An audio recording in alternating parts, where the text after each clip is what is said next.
let me just give you my own definition of an emeritus professor. It means that I'm a dinosaur, but one that is not quite extinct.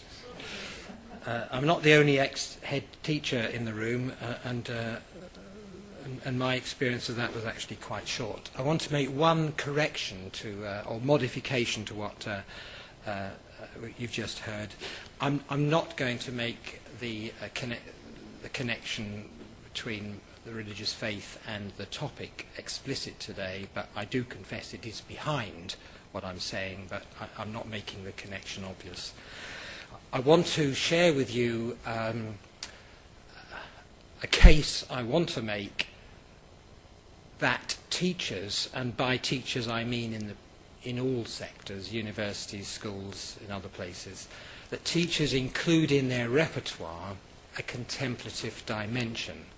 Not that the contemplative dimension consumes or is everything in their repertoire. They wouldn't be any good if it was, but that it's part of their repertoire.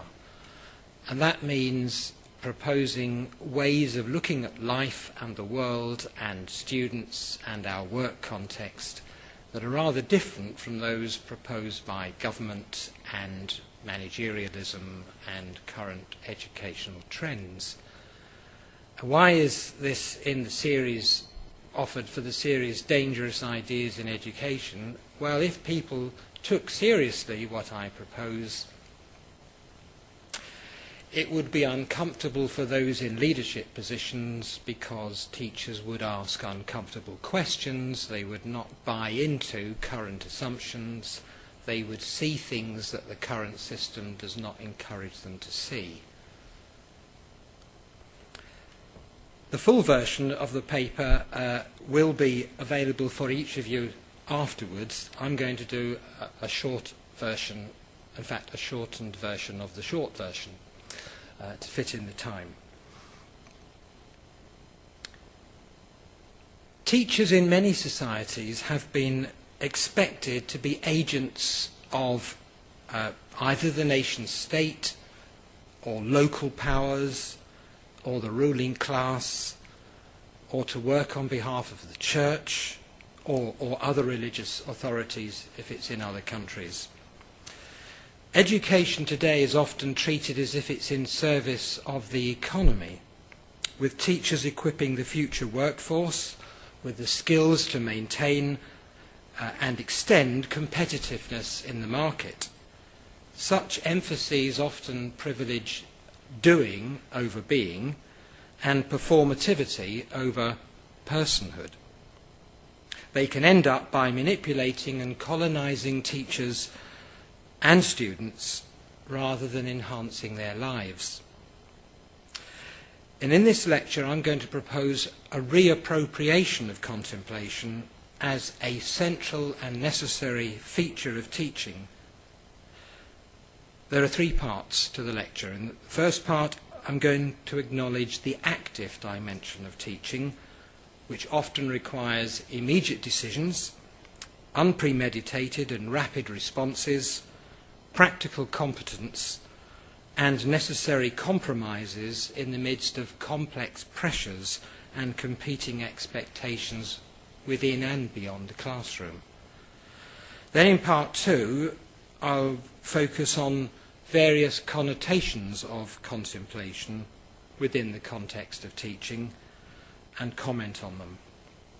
And then in the last part, 3, I'll indicate some of the ways that a contemplative approach to teaching can offer a valuable counterweight to some contemporary cultural assumptions about education and teaching.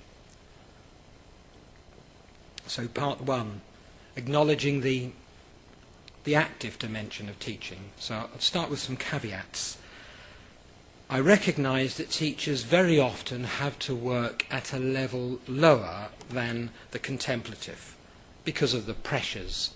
For example, the pressures of the numbers of people they have to work with, the number of students to be taught, a shortage of time, intrusive requirements from government and its agencies, for example, inspectors and examination boards, or pressures from institutional expectations and ethos. Not to mention the pressures of facing learners who are often recalcitrant and rebelling against their experience of being colonized by other voices. But awareness of the good that can be received by adopting a more contemplative approach to teaching can serve as a goad and as an attraction to aim for more than the limited horizons that seem envisaged in current educational policies. I'm going to suggest that a contemplative approach to teaching holds open the space for the possibility of transcendence beyond the concerns of the moment. It can safeguard teachers from the temptation of perceiving the classroom merely as an arena of conflict and therefore prevent them from behaving in it without appropriate reverence. It can protect them from abusing their power in ways described so powerfully by George Steiner in a book that came out a few years ago called Lessons of the Masters. Now, I'm not saying that teaching is only contemplative. There is a tension between the openness that's essential to contemplation and the systematic and structured organization required of teachers. And there is also a dialectic between the receptivity on the part of students to what is being conveyed and their active reconstruction of that experience. The great 13th century thinker Thomas Aquinas argued that teaching is both active and contemplative. And the Dominican order, for which he was such an illustrious member, has as its task still the handing on of, in preaching and teaching, of what has been contemplated. When we prepare teachers for their daily work, there is a necessary focus on a range of activities in which they must engage and on the development of many technical skills as key elements that contribute to the quality of their performance. But this emphasis on skills, necessary though it is, can be carried too far. Nigel Tubbs poses a very striking challenge when he asks this question. He says this: we have to ask, how is it that in England at least, within 4 years of embarking on training for this career of teaching, something between 1/3 and 1/4 of new teachers leave or are seeking to leave the profession? How is it that the experience of teaching so quickly undermines the desire to be a teacher? And in response to the question that he poses, he suggests that whilst salary and status, conditions, health, paperwork and compliance all play their part in demoralizing teachers, of much greater significance in the long run is that teaching has lost its sense of nobility as an activity in the world. Bluntly, he says, teaching has lost all meaning about its contribution to humanity. He means for those whose ideals have been demolished. To address this situation, I think 2 counterweights are necessary in aid of a healthier climate for teaching. First, it is necessary to restore, as part of teachers' intellectual and professional repertoire, the capacity for and confidence in critical questioning. Neil Postman, who himself was borrowing from Ernest Hemingway, once devoted the first chapter of a book to the proposal that education should equip learners with a built-in crack detector. I learnt that when I did my PGCE here well over 40 years ago. Though necessary for equipping teachers to penetrate and expose the poverty and inadequacy of prevailing political policies for education, and the colonization and downgrading of the vocabulary of education by metaphors drawn from business and the curse of managerialism, critical thinking and questioning by themselves will not be enough to create a healthy professional environment for teachers. What is needed, as well as critical questioning, is the counterbalancing and healing role of a contemplative approach to teaching. And that's what my focus is. So I'm not saying forget critical questioning, I'm saying critical questioning has to be allied to what I'm calling a contemplative approach. These two features, critical questioning and contemplation, are rarely held together sufficiently as complementary and mutually reinforcing. Usually, teachers and educational theorists tend to focus much more on one than the other, with contemplation receiving much less attention in modern times as an integral aspect of teaching. The great Brazilian educator, Paulo Freire, seems to me to have got near to combining them, while still giving priority himself to the critical questioning in service of liberation. In summarizing Freire on the kinds of knowledge that teachers should have, Donald Macedo, in his foreword to Pedagogy of Freedom, mentions the following prerequisites.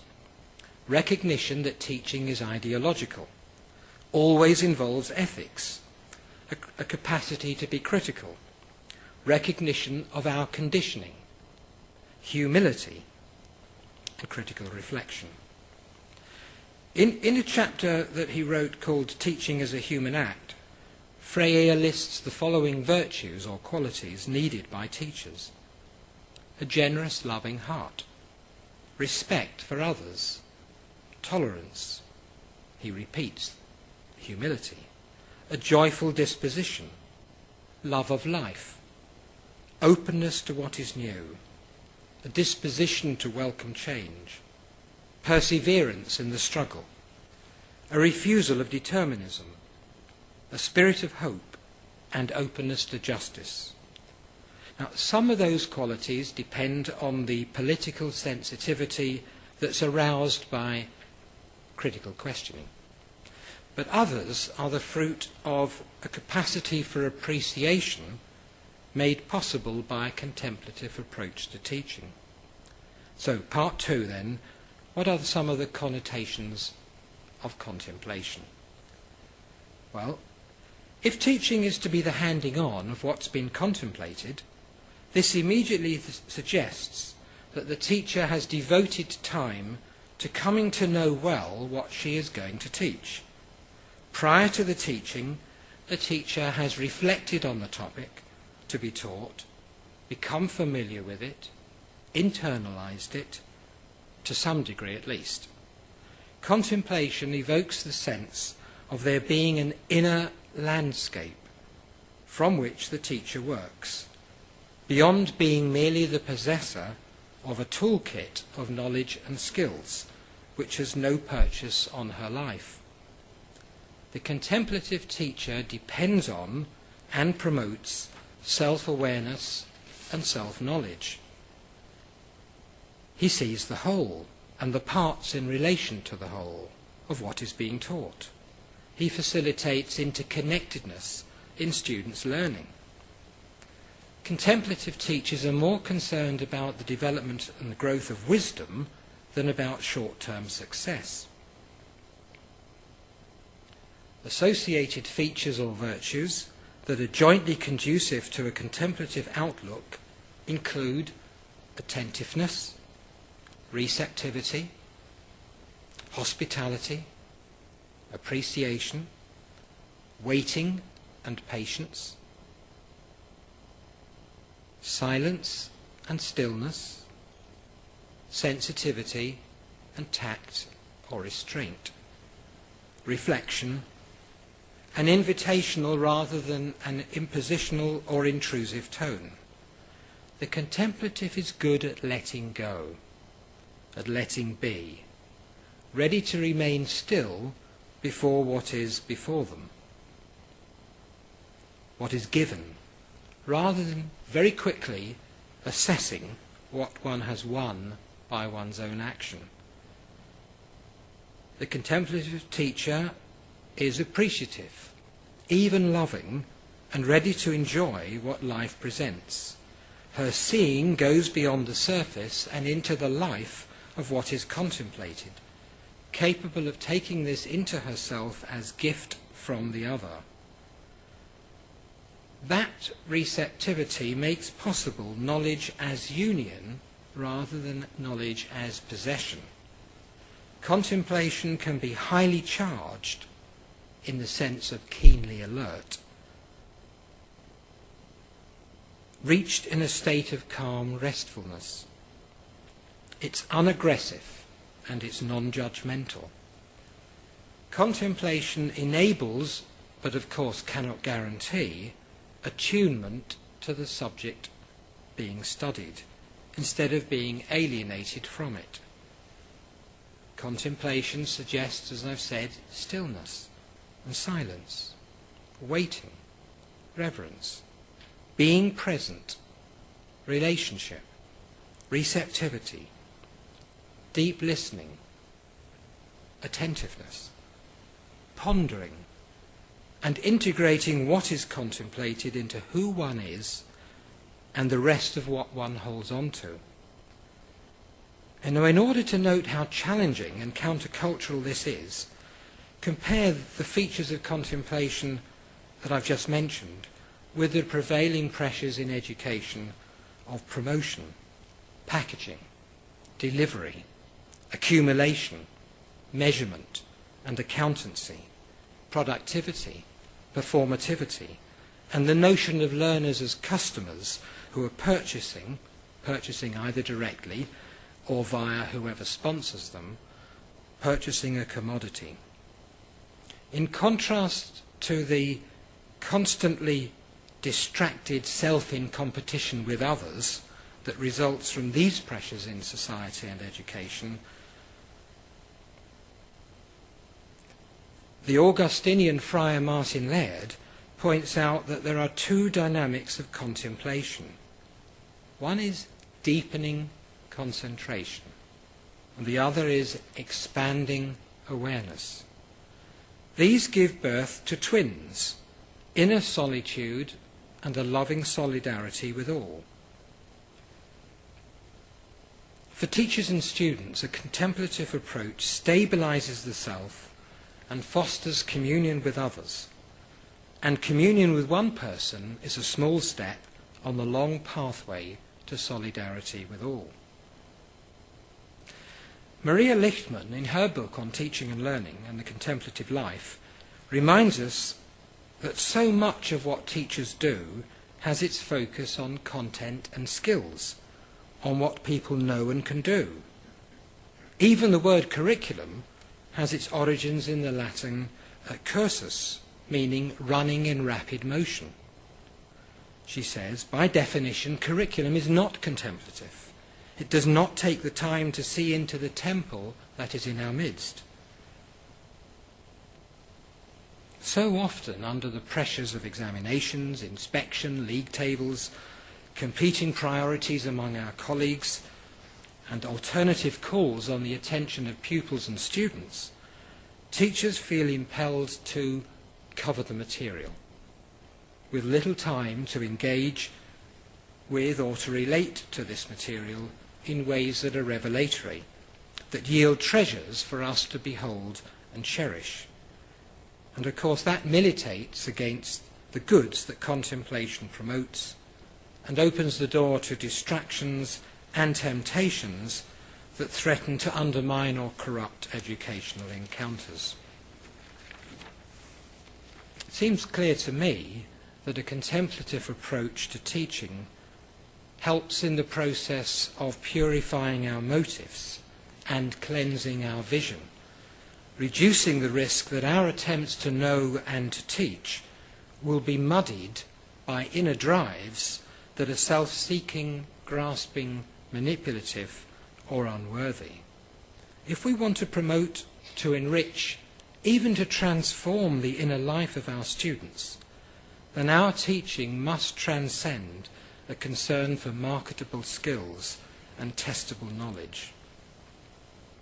It must, to some degree at least, be contemplative. But transformation, of course, cannot be controlled or verified. It doesn't show up on tests, it doesn't have a lesson plan, and it can't be forced. Contemplation, through its receptivity and reflectiveness, can at least help us a little in the right direction. As Lichtman observes, if reflection establishes our freedom from the herd mentality, then receptivity uses that freedom positively for communion. We might say if the teacher is to create the right conditions for learning, he must embrace the contemplative capacity. It seems to me that only the contemplative teacher is still enough, sufficiently at rest within herself, and adequately rooted to be appropriately open and warmly welcoming to her students. To emphasize the importance of teaching as contemplative is to underline the key role of the teacher's gaze and vision. I did think of beginning this lecture with me 5 minutes just staring at you. And I know that would make you uncomfortable, and you'd think, well, has he forgotten what he's going to say, left his script behind, have I done something wrong, is he having a fit? Because we're uncomfortable with that kind of gaze. We want to be busy.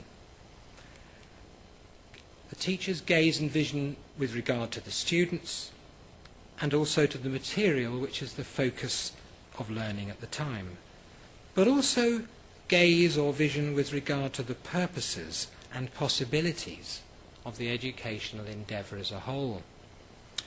The gaze of the teacher is central, but I don't just mean the gaze by the teacher at each student and at the object of study, but also the gaze at the teacher from both the student and the object of study.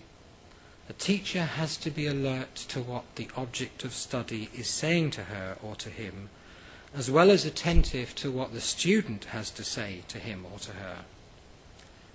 Integral to the teacher's role is a quality of openness, of letting be, of hearing into speech. And for this to occur, there must be an unthreatening atmosphere of communication for all the participants, that is, teachers and students. There need to be opportunities for depth, of penetration into what is being studied, and here the relentless pressure for greater coverage of topics undermines the transformative possibilities that emerge when depth of appreciation, reflection and response is facilitated. The priority so often given in education to gaining control, mastery, accumulation of credits, and the instrumental deployment of knowledge undermines, corrodes, and suffocates what a more contemplative approach to teaching promises to open up.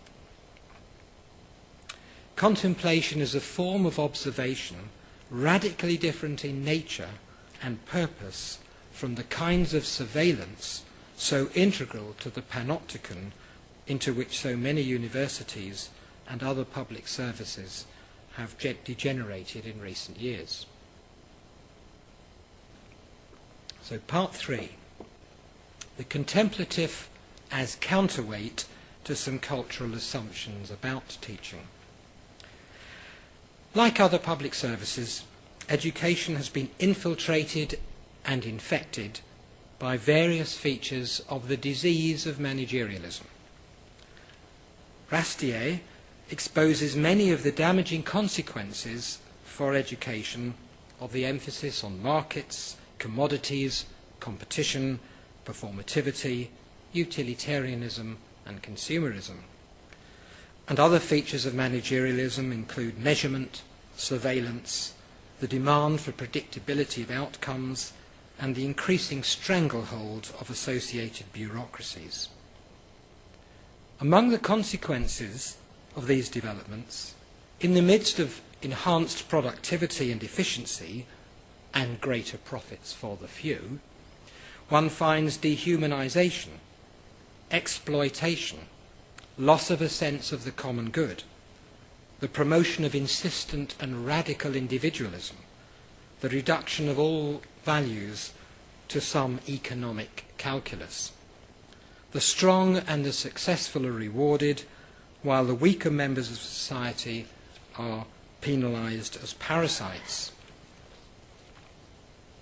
As distractions from long-term and deep commitment to truths, values and relationships that require discipline and restraint, as well as self-giving, we find the promotion of a culture that has become banal, the attenuation of social life, and the undermining of communities and institutions that mediate between the state and the individual. In order to serve more closely the needs of the economy and to satisfy students as customers who are swindled into believing they are purchasing a private and positional good through their education, recent curriculum and pedagogical trends have contributed to the erosion of critical thinking, short-termism, a loss of historical perspective, and the fragmentation of knowledge into packages that can be accumulated in a personal credit bank. Over-reliance on technology as an educational panacea frequently functions as a distraction from the development of deep, disciplined, comprehensive and coherent approaches to knowledge. Sound bites titillate our attention, momentarily to be replaced by new attractions for superficially spending our time and expending our energy, while the search for significance and meaning becomes a chimera or fantasy not worth pursuing with persistence, patience and rigour. How might a contemplative dimension in teaching offer a counterweight to some of these developments? Well, it reminds us that teaching is not merely a matter of mastering a set of techniques. Contemplation points the way beyond being driven by utility. The poet Samuel Taylor Coleridge in 1830 lamented a situation he could already see was being promoted. He said this: "Education is defined as synonymous with instruction, where the population is mechanized into engines for the manufacture of new men." This is 1830. The contemplative approach prompts teachers and students to pause in the middle of their frenetic transactions of delivery and consumption, leaving space for questioning ends as well as means. It permits teachers, and by implication to a lesser extent students, to be guided by internally owned purposes and principles rather than by externally driven targets. It is person-centered, not competency or skill-oriented. It fosters deliberation rather than calculation and meaning rather than measurement.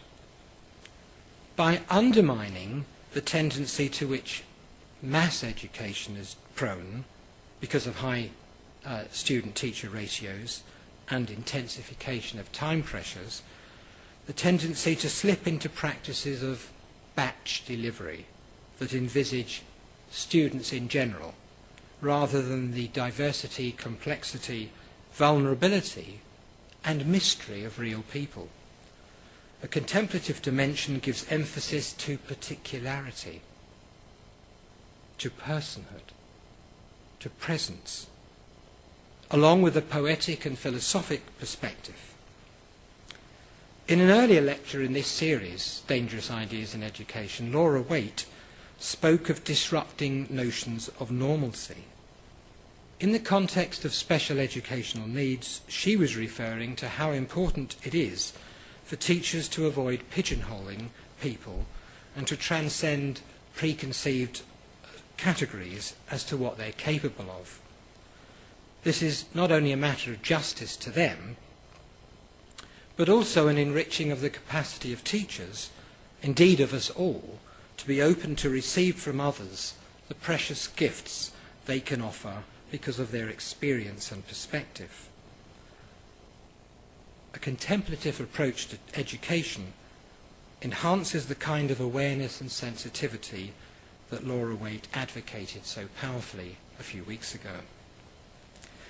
Let me draw briefly on two writers who, while they don't explicitly focus on contemplation, they draw attention to features of the educational landscape that would benefit from a contemplative approach by teachers. First of all, in a book with a splendidly provocative title, Why Education is Useless, Daniel Cottam laments the corporatized rhetoric of evaluation increasingly brought to bear upon higher education in recent decades. He's referring there to the inexorable demand for accountability, justifying any outlay by teachers of time and resources, as well as the expectation that learning outcomes can be specified in advance. No teacher believes that for a second, that you can specify in advance learning outcomes. You at best have aspirations. What goes on in the classroom is essentially dramatic and unpredictable. He also has in view, Daniel Cottam, of course, student satisfaction surveys, which have undesirable, even if unintended, side effects. And he rightly claims that there is a difference between the market for goods and the market for ideas. To mistake the goods at stake by failing to advert to this difference leads to the distortion of relationships in education. For example, one of the legitimate purposes of education is, rather than to provide satisfaction, to provoke dissatisfaction with the way the world is. Such a sense of dissatisfaction is a necessary preliminary step to prompting the desire to contribute to improving the way things are done in the world. And while clarity in communication is a virtue, judging a teacher via students' assessment that the course was easy to understand might be entirely inappropriate. Cottam makes a striking observation. He says, one can easily predict what would be the fate of an educator today if his peer reviewers boasted, as Plato so often did of Socrates, that this individual generally left his listeners in a state of greater perplexity than that in which he found them. The teacher's responsibility is much richer and more multifaceted concept than the notion of accountability which predominates in educational policy. And a final point from this writer, Cottam, he opens the way to contemplation when he says, we cannot dispense with useless metaphysical questions which pragmatists quite correctly see as a waste of time that will never pay off, for the same reason that we cannot be done with art, because it is through such profitless activities and agencies that we live and move and have our being. And the second writer whose work I want to refer to in my case for teaching as contemplative is Ellen Rose. She makes a case for slowing down, for silence and reflection in our digital, cellular, online, robotic, information-saturated hyper-society. She says, increasingly our day-to-day activities entail navigating a high-speed, perpetually changing, interactive, hyperactive, electric media sphere in which the value accorded to reflection, the inclination to stop and think, is rapidly diminishing. In trying to keep up with our devices, on which we have become over-reliant, we run the danger of thinking about ourselves as machines. One student actually commented, you need to unplug yourself in order to make any serious progress. And Rose responds to that student, only within the uncharted space of silence is it possible to fully synthesize the daily onslaught of information and perhaps generate from it new possibilities and questions. So it follows from that observation that teachers need to structure their classrooms so that they open up spaces for silence, brief though these have to be. Rose also alerts teachers to the messages that they might unwillingly be conveying if they allow themselves to be caught up in the maelstrom of frenetic and endless activism demanded in their work. She says this: teachers are not alone, of course, in having to contend with a host of responsibilities during the course of a single workday. But one of their important roles is to serve as exemplars, to model ways of being in the world. Children learn something when they see their role model rushing around, filling fleeting moments during the day with day plans, report cards, and other busy work. And they learn something quite different when they see their teaching sitting quietly with a book, relishing an opportunity for silence and reverie. When I was a head teacher, I actually felt guilty if I happened to be reading in my office when someone knocked on the door. Was I doing real work at that moment? I think I was a prisoner of the excessive activism, and I needed to bring to my work a contemplative counterbalance. It might well be asked, are we as students and as teachers living from the ideas that we profess? Have we appropriated and internalized the truths we seek to convey? Students have an uncanny capacity, a radar that picks up inauthenticity in us. They detect any lack of congruence between our prescriptions and our practice. Teachers need to face always, every day, what's to be done next by me and by them, those I'm teaching. That question, what's to be done next, is inescapable. However, behind that question, motivating and guiding the answer given, there should always be an awareness of two other underlying questions. What is this task, this exercise, this activity in aid of? And what sort of person do I want to become as a teacher or as a student? Teachers who carry out their work for the sake of and to honour themselves, to boost their income, self-esteem, reputation, their sense of power or influence or achievement, teachers like that are doomed to defeat and disappointment. Students will not be interested in boosting their teacher's income or their self-esteem or their reputation. A teacher must be detached enough from the fruits of her labour not to depend upon clear and immediate results, or approval, or affection, or recognition. Outcomes and goals recede into the future and can be elusive. But meaning and significance in the work for the teacher can be found in the here and now if they bring to it a contemplative dimension. Well, better than that is to do one's work for the honour and the sake of students. That's an improvement on the self-centred teacher. It is noble to want to serve students, to help them grow in self-knowledge and skill and awareness and experience and confidence. However, such service and reaching out in this way by teachers can, not always is, but can be experienced by students as an embrace that stifles and smothers. The teachers, in other words, the desire to help can be over-heavy. The teacher's pedagogical provision can come across as colonization of the life world of students. The conviction that the teacher is doing them some good, filling some gap, making up for some deficiency in their lives, can actually demean what students bring to the classroom, bypass their natural gifts, ignore their perspective, and unwarrantably assume what their needs are. As the French philosopher in the 1940s, Louis Lavelle, pointed out, the greatest good that we can do for others is not to communicate to them our riches, but to reveal to them their own.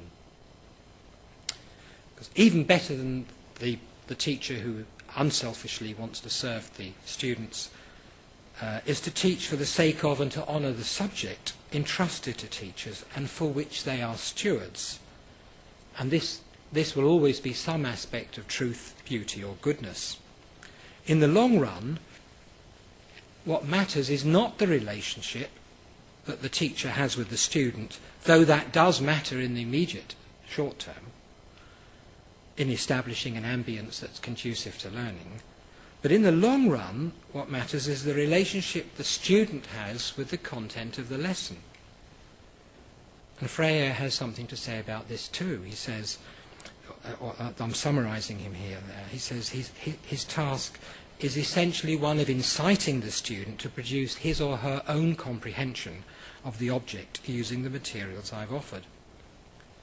However, the relationship the teacher has with the content will be the prompt that the student needs to embark on such a relationship, him or herself, the spark that should ignite real engagement, the model of how such a relationship might be transformative. There is a double attendance or waiting needed by the teacher. Attending to and waiting upon the student, who is the person to be awakened and empowered, and attending to and waiting on the subject of the lesson, the aspect of truth to be conveyed.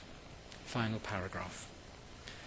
The moments of contemplation in the practice of teaching may often have to be snatched rather than experienced as a secure possession.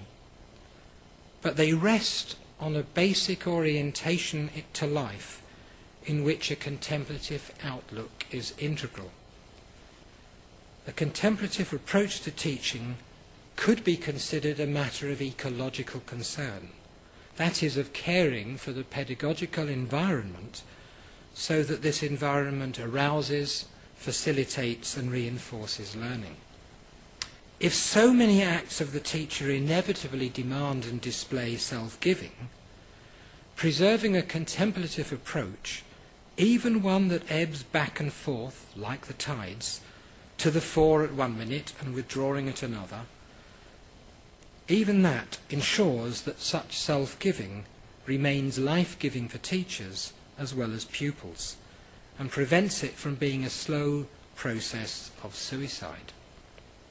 If there is any validity to my proposal that teaching should be a contemplative activity, there are implications for initial teacher education, formation and training, for their continuing professional development.